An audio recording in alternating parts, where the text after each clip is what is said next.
Hello everyone, আসসালামু আলাইকুম। সবাই কেমন আছেন?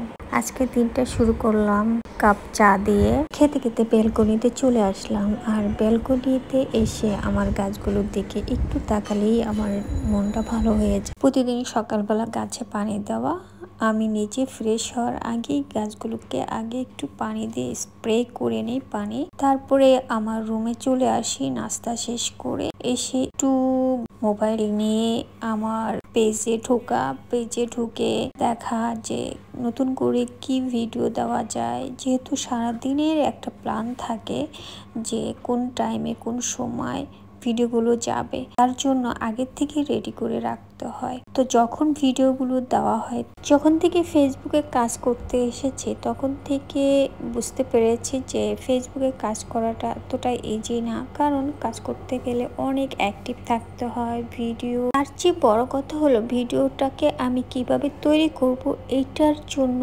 জানতে হবে, শিখতে হবে, এবং কোন অ্যাঙ্গেলে আমি মোবাইলটাকে ধরবো বা ক্যামেরাটা ধরবো, কোন অ্যাঙ্গেল থেকে ভিডিও করব, এইগুলো আগে জানতে হবে। দেন এডিট করা জানতে হবে, ভিডিওকে টাইম মতন দেওয়া, শিডিউল করে দেওয়া। তো এই সব কিছু ফেসবুকে এসে শিখেছি। তাই সবকিছু বন্ধ থাকলেও ফেসবুকের কাজটা বন্ধ থাকে না, প্রতিদিন অ্যাক্টিভ থাকতে হয়। তারপরে এর ফাঁকে নিজের জন্য সময় বের করে দেন ভিডিও রেডি করার জন্য নিজে কিছু আইডিয়া করা। এগুলো শেষ করে তারপরে আমার ব্যালকনিতে এসে আমি নতুন গাছ কিছু নিয়ে এসেছিলাম, সেগুলো আমি লাগাবো। তো যেহেতু গ্রীষ্মকাল আর এই সময় পত্তলিকা, বিভিন্ন কালারের পত্তলিকা ফুল ফুটে বা পাওয়া যায়, তার মধ্যে থেকে আমি এই গাছটা নিয়ে এসেছি। এটার মধ্যে দুইটা কালার ছিল, হলুদ আর সাদা। তার সাথে আমার মানি প্লান্ট বা অন্যান্য যে ইনডোর প্লান্টগুলো আছে সেগুলোকে একটু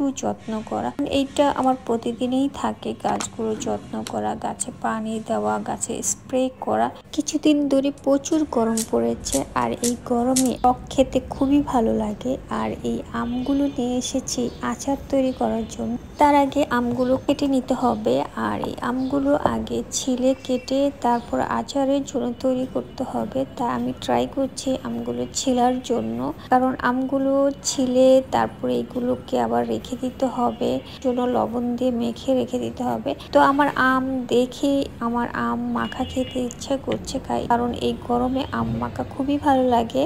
তো আম মাখা খাওয়া হলো না, আমি ফ্রিজ থেকে এখন ওয়াটারমেলনের জুস বের করলাম জুস খাওয়ার জন্য, কারণ প্রচুর গরমে ওয়াটারমেলনের জুসটা খুবই ভালো লাগে। তো আমি ওয়াটারমেলনের জুসটা ঢেলে দিচ্ছি সবাই খাওয়ার জন্য। তো বিকালে ছাদে চলে আসলাম, ছাদে এসে কিছুক্ষণ গাছগুলোকে পানি দেওয়া আর ছাদে বসে থাকা। এটাই ছিল আজকের ব্লগ। কেমন লেগেছে কমেন্টস করে জানাবেন। সবাই ভালো থাকবেন, আল্লাহ হাফিজ।